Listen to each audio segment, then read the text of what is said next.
I meant to say at the beginning of the service, I heard something on the news as I was coming down here tonight that kind of blew me away. There's been an Australia-wide product recall on all chocolate products with a best before date of the 2nd of the 4th, 21, including popular brands Red Tulip, Cadbury and Lindt, owing to a possible contamination from COVID-19 from the manufacturer's common source. Turns out the supply of bulk cocoa beans was sourced from Wuhan in China, and so while in storage there, became contaminated before it was shipped to Australia. So don't buy any of those products, folks, if you want to stay healthy.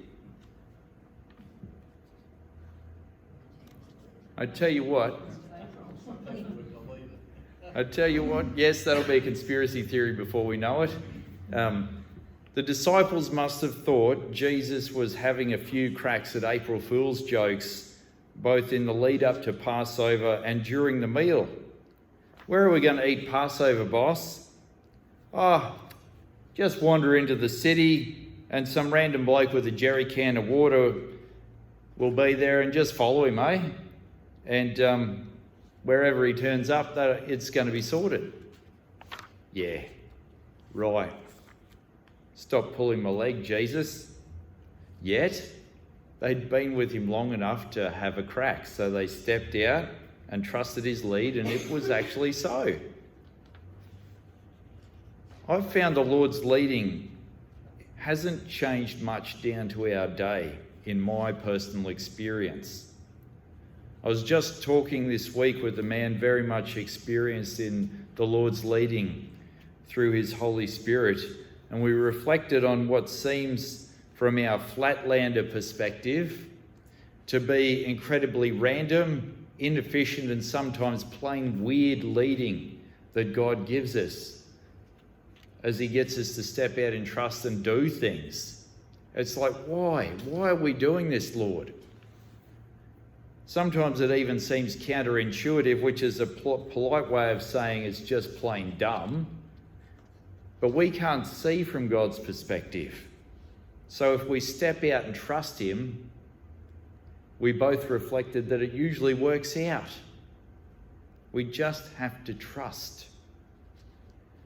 These 3 great days are a gift to us from God to turn away from our fears, to turn away from our anxieties, our second guessing of his leading, and our limited field of vision, to renew our trust by stepping out in trust when he leads. Or maybe these 3 great days will be our time to trust truly for the first time in our lives. As though we're sharing in the most ancient continuous meal on the planet, the Passover, which today has been going for 3,500 years, Jesus dropped another clanger. In the middle of a mouthful of bread or lamb or whatever, he says, "Yep, one of you will betray me." And they all gagged.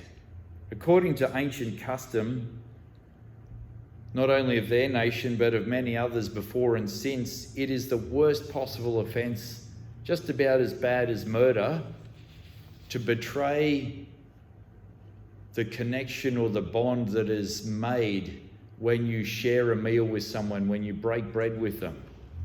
It's almost as bad as murder.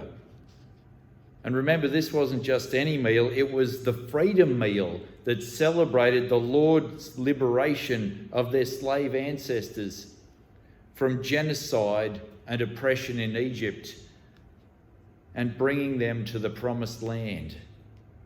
Under Roman military occupation, this most ancient meal had become a key symbol of their deeply ingrained belief that the Lord would bring them to freedom again, that he would not let them languish under genocide and oppression indefinitely.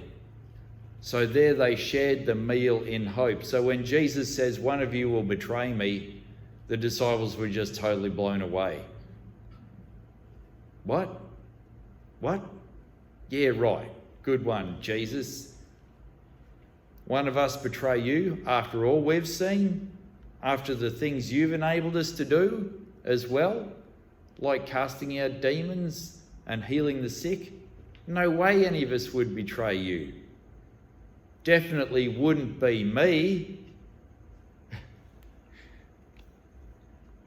Don't you find it interesting that they were all worried that it could possibly be them that would be the one that would backstab Jesus? Not a lot of confidence in their trust in Jesus there, is there?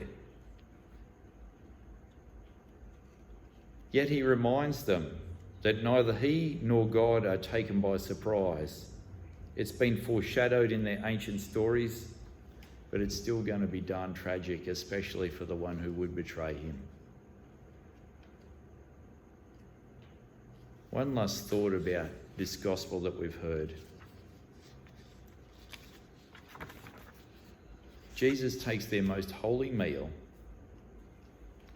their most important ritual, the Passover, and teaches them something radical, astonishing, unforgettable.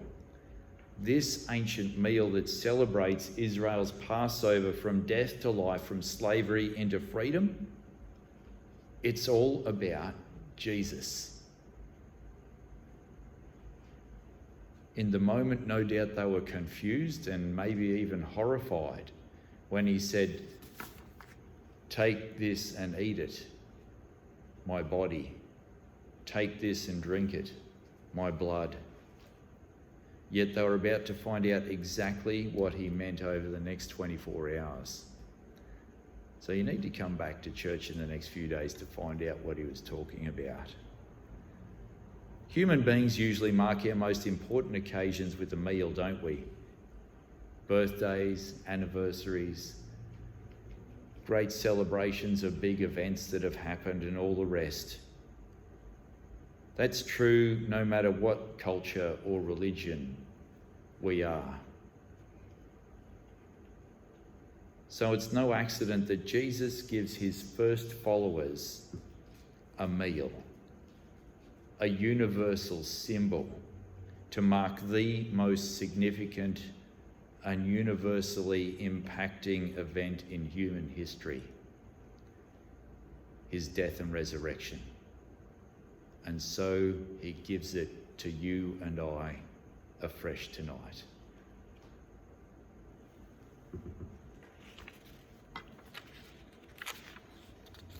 The Lord be with you.